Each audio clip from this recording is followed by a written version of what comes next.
السلام علیکم اسٹوڈنٹس، میں ہوں افتخار ہاشمی۔ آپ دیکھ رہے ہو میرے channel my on line students. Class 9 اسلامیات جو نیو بک آئی ہے اس کی یہ میں نے پی ڈی ایف خود ہی بنائی ہے۔ ویسے تو یہ مارکیٹ میں آ گئی ہے بک اور اس کی پی ڈی ایف نہیں تھی، تو میں نے یہ پی ڈی ایف بنائی ہے کہ اس وقت اگر نہیں خریدی ہے تو آپ پی ڈی ایف یہاں سے ڈاؤن لوڈ کر سکتے ہو۔ تو آج میں اسٹارٹ کروں گا، اس کا پہلا چیپٹر بھی ایکسپلین کروں گا۔ تو یہ دیکھیں، یہ جو بک ہے اس کو ایک تو یہ پی ڈی ایف پہ میں نے کوئی واٹر مارک بھی نہیں دیا ہے کہ آپ اس کو بے شک ڈاؤن لوڈ کریں، ٹیچر بھی یوز کر سکتے ہیں آپ پڑھانے کے لیے۔ تو اس لیے سب کی سہولت کے لیے میں نے اس کا بھی یہ پی ڈی ایف بنا دی ہے۔ تو میں اس کا لنک دے دوں گا، جو ایوری ون جو ہے وہ اس کو ڈاؤن لوڈ کر سکتا ہے۔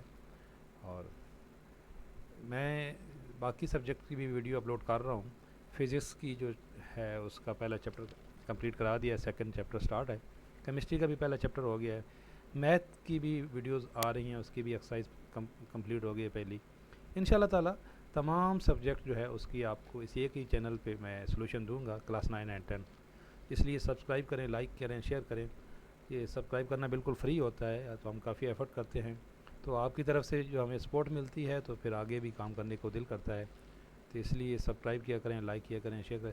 صرف میں نہیں، جو بھی ٹیچر پڑھا رہے ہیں تو سب کے جو چینل ہیں ان کو آپ سبسکرائب کیا رکھیں، تاکہ آپ لوگوں کو گھر بیٹھے سہولت ملتی رہے۔ تو ہم پوری کوشش کرتے ہیں کہ آپ کو، آج کل کورونا کی وجہ سے کچھ بچے ٹیوشن بھی نہیں جا سکتے ہیں، تو آپ کو گھر بیٹھے یہ سہولت مل سکے۔ یہ جو کتاب ہے اس کا یہ دیکھیں، پہلا یہ ازمائشی ایڈیشن ہی ہے، لیکن اس دفعہ جو آپ کا پیپر ہوگا وہ تو اسی سے ہوگا 9 کلاس والوں کا۔ تو اس کے بھی 3 باب ہیں۔ پہلا باب جو ہے وہ قرآن مجید ہے، تو باب اول جو ہے اس میں قرآن مجید ہے، اور اس کی 2 اس کے الف اور بے اس کے پارٹ ہیں۔ تو پہلا جو پارٹ ہے اس کے اندر تعارف قرآن مجید کا اور فضائل ہے، اور دوسرے میں قرآن پاک کی منتخب آیات ہیں۔ تو یہ اسلامیات کی بک، پہلی اسلامیات کی بک کی نسبت بہت آسان آئی ہے۔ اس میں تو سورۃ الانفال تھی، پہلے بڑی صورت تھی، اس میں منتخب آیات ہیں۔ اسی طرح احادیث جو ہے وہ بھی یہ شارٹ ہیں، اس میں یہ پہلی کی نسبت آسان ہے۔ تو دوسرا باب حدیث کا ہے، اور تیسرا باب موضوعاتی مطالعہ ہے۔ تو آج ہم سٹارٹ کریں گے پہلا باب، قرآن مجید، تعارف اور فضائل۔ یہ بڑا امپورٹنٹ ہے، اس کے اندر سے کافی پیپر بنے گا اس دفعہ، تو اس لیے اس کو ایکسپلین کرنا ضروری ہے۔ تو آپ انشاءاللہ تعالیٰ اس کو میں بتاتا ہوں کہ آپ نے یہ اس کی ایکسرسائز بھی سالو کرواؤں گا، تو آپ خود بھی اس کے لکھ سکتے ہو آنسر۔ تو پہلا جو قرآن پاک کا تعارف ہے، اس کا لفظ قرآن کے لغوی معنی کیا ہیں؟ لفظ قرآن کے لغوی معنی پڑھنا، اور قرآن کے معنی پڑھی ہوئی کتاب کیا ہے؟ اب اس کے اینڈ پہ ایک سوال ہے کہ قرآن کی لغوی معنی کیا ہے؟ لغوی کا مطلب ہوتا ہے جو اس کی ڈکشنری میں، گرامیٹیکل جو اس کے ڈکشنری میں جو مطلب ہے، لغت میں جو مطلب ہے قرآن کا، تو قرآن کا لغت میں مطلب پڑھنا یا پڑھی ہوئی کتاب۔ اور اصطلاحی معنی اللہ تعالیٰ کا وہ کلام جو حضرت محمد صلی اللہ علیہ وسلم پر جبرائیل امین علیہ السلام کے ذریعے نازل ہوا اور مصاحف میں لکھا گیا۔ یہ دیکھیں، اصطلاحی معنی کا مطلب ہے کہ یہ قرآن پاک میں کہاں اصطلاح یوز ہوئی ہے، قرآن کریم کی اصطلاح کہاں یوز ہوئی ہے اس سے پہلے۔ تو قرآن پاک کی اصطلاح جو ہے یہ اللہ تعالیٰ کا وہ کلام ہے جو حضرت محمد رسول اللہ خاتم النبیین صلی اللہ علیہ وآلہ وصحبہ وسلم، حضرت محمد صلی اللہ علیہ وسلم کے رسول، یہ ترجمہ اس کا ہے۔ تو اگر یہ سوال آ جائے کہ اس کی اصطلاحی معنی کہاں ہے، یہ ہے سوال اس کے اینڈ پہ، تو آپ نے یہاں سے لکھنا ہے قرآن کریم کی اصطلاحی معنی اللہ تعالیٰ کا وہ کرام جو، اب آپ وسلم کا یہ پورا نام آپ وہاں پہ بھلے نہیں لکھیے گا، حضرت محمد صلی اللہ علیہ وسلم کے، یہ حضرت محمد صلی اللہ علیہ وسلم پر جبرائیل علیہ السلام کے ذریعے نازل اور مصاحف میں لکھا گیا، اتنا آپ کے لیے کافی ہے۔ یہ ویسے ترجمہ آپ کو آنا چاہیے۔ اس کے بعد ہے جی قرآن پاک کے تعارف میں اس کی کتنے پارے ہیں؟ 30 پارے ہیں، یہ آبجیکٹو میں پوچھا جا سکتا ہے۔ 114 صورتیں ہیں، 558 رکوع ہیں، اور یہ اس کی آیات ہیں جو 2632۔ پہلی سورۃ الفاتحہ ہے اور آخری سورۃ الناس ہے۔ سب سے بڑی سورت سورۃ البقرہ ہے، اور سب سے چھوٹی سورت سورۃ الکوثر ہے۔ اور اللہ تعالیٰ کی کبریائی عظمت بیان کرنے والی بڑی آیت آیت الکرسی ہے۔ سورت کم از کم 3 آیات پر مشتمل ہوتی ہے۔ یہ سوال ہے کہ یہ آبجیکٹو میں پوچھا جائے کہ سورت کم از کم کتنی آیات پر مشتمل ہوتی ہے، تو 3 آیات پر مشتمل ہوتی ہے، اور ہر سورت کا ایک خاص مضمون اور موضوع ہوتا ہے۔ یہ سورت کی تعریف ہے۔ جو سورت ہے قرآن پاک میں 114 صورتیں ہیں، اس کا مطلب یہ ہوا کہ ہر سورت کا ایک اپنا موضوع اور ایک اپنا مضمون ہے، جس کی ابتدا میں سورت توبہ کے علاوہ بسم اللہ الرحمن الرحیم لکھا جاتا ہے۔ جو سورت التوبہ ہے، براۃ تو یہ اس میں بسم اللہ نہیں پڑھی جاتی، اس سے پہلے لکھی ہوئی بھی نہیں ہے، باقی تمام صورتوں سے پہلے جو ہے بسم اللہ پڑھی جاتی ہے، اس کو سورہ کہا جاتا ہے۔ آیات کی لغوی معنی، آیت جو ہے اس کی لغوی معنی کیا ہے؟ نشان یا علامت، یہ بھی آبجیکٹو میں ہے۔ اصطلاح میں آیات قرآن شریف کے ایک فقرہ کو کہتے ہیں، اور فقرہ کے آخر میں یہ گول دائرہ کی علامت ہوتی ہے۔ قرآن مجید کے نام، قرآن مجید کا اصل نام یہی یعنی القرآن ہے، لیکن علماء کرام نے اس کے علاوہ بھی بہت سارے نام شمار کیے ہیں جو قرآن مجید میں مذکور ہیں۔ ان میں سے چند مشہور نام یہ ہیں، یہ بھی ہے قرآن مجید کے نام، سوال ہے اینڈ پہ۔ پہلا نام ہے القرآن ہی، کلام پاک کا یہ اصلی اور ذاتی نام ہے، اور الفرقان حق و باطل میں فرق کرنے والی کتاب، اور الذکر نصیحت کرنے والی کتاب، الکتاب خاص کتاب یعنی اللہ تعالیٰ کی کتاب قرآن مجید۔ یہ سوالوں یا الذکر بھی پیچھے اینڈ پہ ہے سوال کہ اس کا مطلب کیا ہے؟ نصیحت کرنے والی۔ تو ابھی آپ غور سے سنیں انشاءاللہ، تو پیچھے ایکسرسائز میں نے ویسے سولوشن دے بھی دیا ہے اور آپ خود بھی کر سکتے ہو۔ الہدا راہ دکھانے والی کتاب، النور روشنی والی کتاب، اور الحق ثابت شدہ کتاب، الشفا یعنی جسمانی اور روحانی بیماریاں ختم کرنے والی کتاب، التذیب اتاری ہوئی کتاب۔ نزول کرام، قرآن پاک کا ازلی اور ابدی کلام ہے جو لوح محفوظ میں موجود ہے۔ یہ بھی سوال ہے کہ قرآن پاک جو ہے وہ کہاں محفوظ ہے؟ تو وہ لوح محفوظ میں موجود۔ لوح محفوظ آگے اس میں آپ کو ایکسپلین کرتے ہیں کہ کیا ہے۔ چنانچہ اللہ تعالیٰ نے فرمایا بل ہوا قرآن مجید فی لوح محفوظ، یہ کوئی معمولی کلام نہیں بلکہ یہ قرآن عظیم شان کتاب ہے، لوح محفوظ میں لکھا ہوا۔ قرآن کریم لوح محفوظ سے زمین پر نزول کے 2 مراحل میں پہنچا۔ لوح محفوظ پہ سے جب قرآن پاک آیا تو 2 مراحل ہیں اس کے۔ پہلا مرحلہ قرآن پاک پورا کا پورا، پہلا مرحلہ مکمل قرآن کریم دنیا والے آسمان پر۔ تو دنیا والے آسمان کا نام ہے بیت العزیٰ۔ یہ بھی سوال ہے کہ دنیا والے آسمان کا نام کیا ہے؟ بیت العزیٰ۔ اس سلسلہ میں سورۃ القدر میں ارشاد باری ہے، ترجمہ ہم نے اس قرآن کو شب قدر میں نازل کیا۔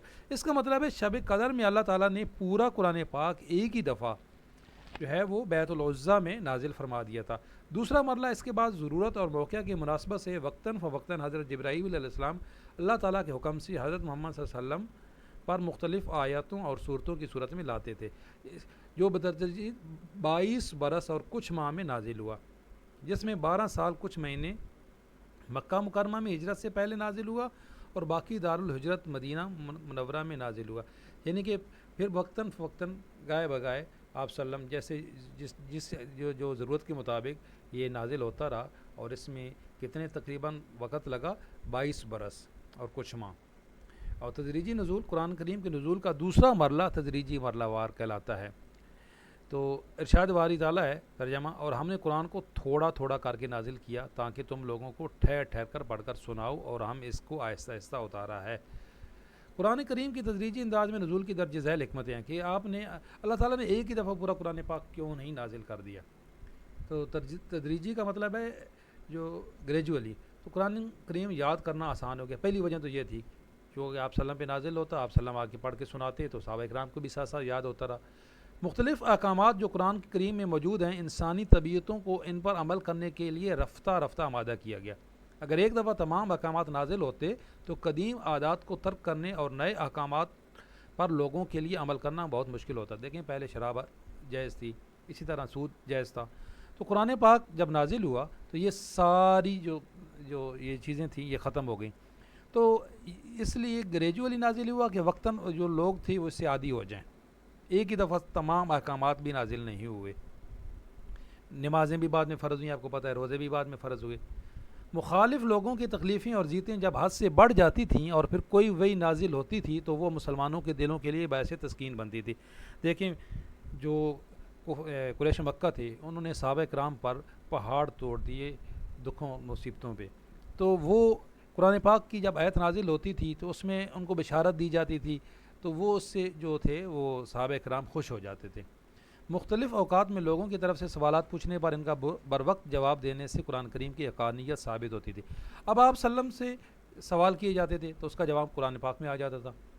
لوح محفوظ کیا ہے؟ یہ پیچھے لفظ یوز ہو گیا تھا، میں نے آپ کو بتایا کہ آگے آتا ہے۔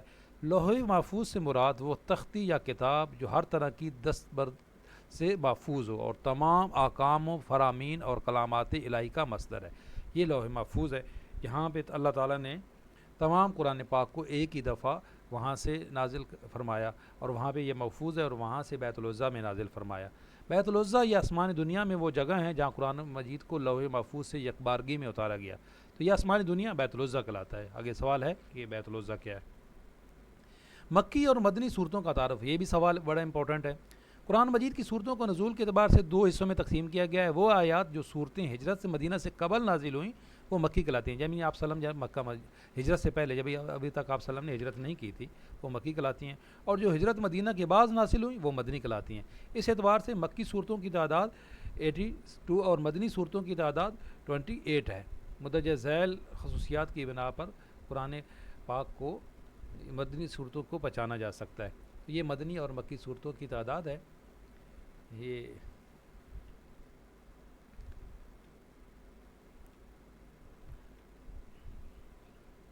یہ 28 صورتیں ہیں، مدنی صورتیں ہیں، اور 86 صورتیں ہیں جو مکی صورتیں ہیں۔ ٹھیک ہے، یہ سوال آ سکتا ہے آپ کی۔ مکی صورتیں عموماً چھوٹی ہیں اور ان میں اکثر توحید و رسالت، آخرت کی مجمل اور احکامات، دین و عبادات اور سابقہ امتوں کے واقعات اور انبیاء کرام علیہ السلام کے قصے بیان کیے گئے ہیں، جو مکی صورتیں ہیں۔ اور جو مدنی صورتیں ہیں ان میں زیادہ تر شریعت، کیونکہ اس وقت تک جو ہے وہ شریعت مکمل نازل ہو چکی تھی مدینہ میں، جب آپ وسلم گئے ہیں تو اسلامی ریاست کی بنیاد بھی رکھی گئی تھی، تو اس میں زیادہ تر معاشرت کے متعلق ہے جو مدنی صورتیں ہیں۔ مکی دور کی صورتوں اور آیات میں اہل ایمان کو ان کے فرائض بتائے گئے ہیں اور گمراہ لوگوں کو گزشتہ اقوام کے انجام سے خبردار کیا گیا ہے، جبکہ مدنی صورتوں اور آیات میں تفصیلی احکامات بتائے گئے ہیں۔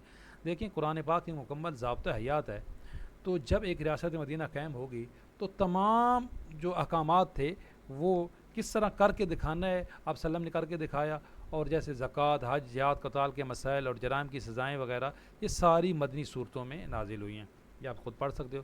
مکی صورتوں میں مومنوں کے ساتھ زیادہ تر مشرکین کو خطاب کر کے سمجھایا گیا ہے، اور مدنی صورتوں میں مسلمانوں کے ساتھ منافقین اور اہل کتاب کا بھی ذکر ہے۔ اکثر مکی صورتوں میں یا ایھا الناس، اے انسانوں، اے لوگوں کے لفظ استعمال ہوئے ہیں، اور مدنی صورتوں میں یا ایھا الذین آمنوا، اے ایمان والو۔ کیونکہ مکی صورتوں میں اس وقت مسلمانوں کی تعداد بہت کم تھی، تو اللہ تعالیٰ پورے انسانوں سے مخاطب تھے، اور مدنی صورتوں میں اللہ تعالیٰ مسلمانوں سے مخاطب تھے کہ اب آپ نے اپنی زندگی آگے کیسے گزارنی ہے۔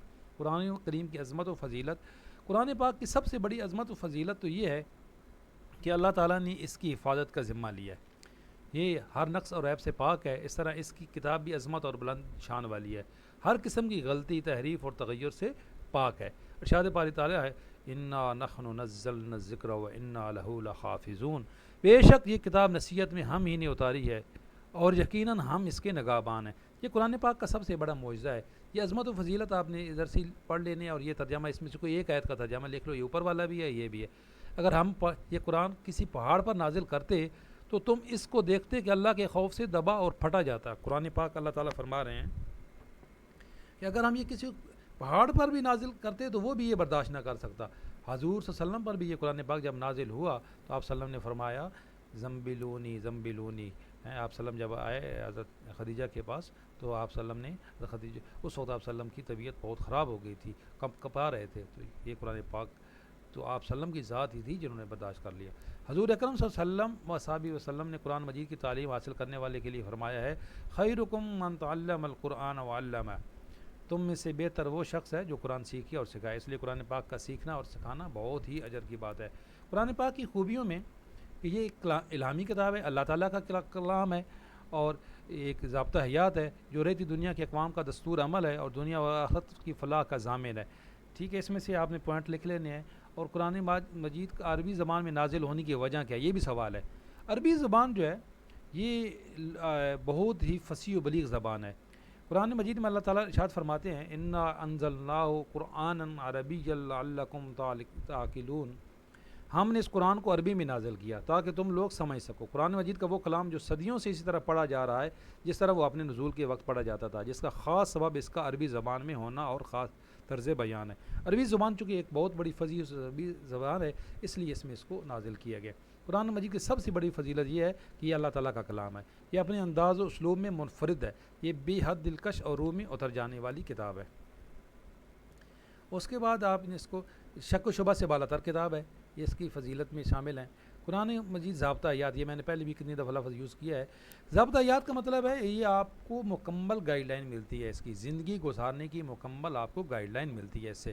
یہ قرآن مجید قیامت تک ساری کائنات کے تمام مادی اور روحانی، دینی اور دنیاوی تقاضوں کے لیے مکمل دستور حیات ہے، دائمی عالمگیر قانون ہے. قرآن کریم ہمیں زندگی کے تمام شعبہ جات میں رہنمائی فراہم کرتا ہے. اس میں انسانی زندگی کی حقیقت، حلال و حرام، خیر و شر، تقوی، عبادات کے مسائل کے ساتھ ساتھ شرعی احکامات و نصیحت، حکومت، تجارت، جنگ و صلح، یعنی کہ جو بھی ہماری روزمرہ کے مسائل ہیں ان کی ہمیں رہنمائی ملتی ہے. قرآن کریم کے حقوق اور آداب کے بابرکت کتاب ہے، اس کی شان عام کتابوں سے بڑھ کر ہے، اس لیے مسلمانوں پر اس کی حقوق و آداب عائد ہوتے ہیں، جس کا خیال رکھنا بہت ضروری ہے. یعنی کہ قرآن پاک جب پڑھ ایمان لانا، قرآن پاک کا یہ پہلا اس کا ادب ہے. قرآن مجید کو باوضو پڑھنا اور غور سے سننا، قرآن مجید کو سمجھنا، قرآن مجید میں تدبر اور غور و فکر کرنا، قرآن مجید پر عمل کرنا، قرآن مجید کی تعلیم کو عام کرنا، قرآن مجید کے نظام کو انفرادی اور اجتماعی سطح پر نافذ کرنا، یہ اس کے حقوق ہیں اور آداب ہیں. اب ہم اس کی مشق کی طرف آتے ہیں. قرآن مجید کا جامع تعارف، یہ جو سوال ہم نے شروع میں پڑھا ہے اس کے اندر سے آپ نے اس کا تعارف لکھ لینا ہے کہ جی قرآن مجید کی لغوی معنی پڑھا ہوا کتاب، اور اس کے اصطلاحی معنی جو ہیں وہ قرآن مجید کے اصطلاحی معنی کیا، اللہ تعالیٰ کا وہ کلام جو حضرت جبرائیل علیہ السلام کے ذریعے حضرت محمد صلی اللہ علیہ وسلم پر نازل ہوا، اور اس کی 30 پارے ہیں، 114 صورتیں ہیں. اسی طرح یہ تعارف آپ نے لکھ لینا ہے. قرآن مجید کی خوبیاں ابھی میں نے آپ کو ساری بتا دی ہیں، اس میں سے چند ایک آپ لکھ سکتے ہو. قرآن مجید کے فضائل پر نوٹ لکھیں، فضائل بھی میں نے ابھی ایکسپلین کر دی ہیں. لفظ قرآن کا مطلب کیا ہے، پڑھی ہوئی کتاب. اور سورت اور آیات کا مطلب کیا ہے. سورت کا مطلب، سورت جو ہے وہ ایک، ابھی ہم نے اوپر پڑھا ہے کہ سورت کا ایک اپنا خاص موضوع ہوتا ہے، اور کم از کم سورت 3 آیات پر مشتمل ہوتی ہے. آیت کا مطلب، لغوی آیت کا مطلب کیا ہوتا ہے، نشانی. مکی اور مدنی صورتوں کا فرق میں نے آپ کو بتا دیا ہے اوپر. قرآن کریم کے مشہور نام القرآن، الذکر، الفرقان، یہ مشہور نام ہے. قرآن مجید کی فضائل کے مطلب کم از کم 2 احادیث، خیرکم من تعلم القرآن وعلمہ، اوپر میں نے آپ کو ایکسپلین کی ہیں، اس میں سے آپ کوئی بھی حدیث لکھ سکتے ہو. قرآن مجید کے حقوق و آداب، یہ بھی اینڈ والے ہم نے اینڈ پہ ہم نے حقوق بھی پڑھ لیے ہیں. لفظ قرآن کے لغوی معنی، لفظ قرآن کے لغوی معنی جو ہیں وہ کیا ہیں، وہ پڑھی ہوئی کتاب. ابھی ہم اس کو سوالو بھی کر دیتے ہیں کہ اس کے لغوی معنی. تو لغوی معنی کیا ہیں، پڑھی ہوئی کتاب. اللہ تعالیٰ کا دائمی قرآن کریم کا دائمی عالمی قانون ہے قرآن مجید. قرآن مجید کے نام الذکر سے مراد نصیحت والی کتاب، ابھی ہم نے اوپر پڑھا ہے. قرآن مجید اللہ تعالیٰ کا ازلی کلام جو موجود ہے کہاں پہ، لوح محفوظ میں. تو یہ تھی ہمارا پہلا چیپٹر، اور اس کے بعد انشاءاللہ تعالیٰ اگلا جو ہے منتخب آیات کا ترجمہ وہ ہم نیکسٹ ویڈیو میں پڑھیں گے. تو دیکھتے رہیے گا، لائک کیجیے گا، شیئر کیجیے گا. انشاءاللہ تعالیٰ آپ کو تمام سبجیکٹ کا سلوشن اسی ایک ہی چینل پہ ملے گا. اللہ حافظ.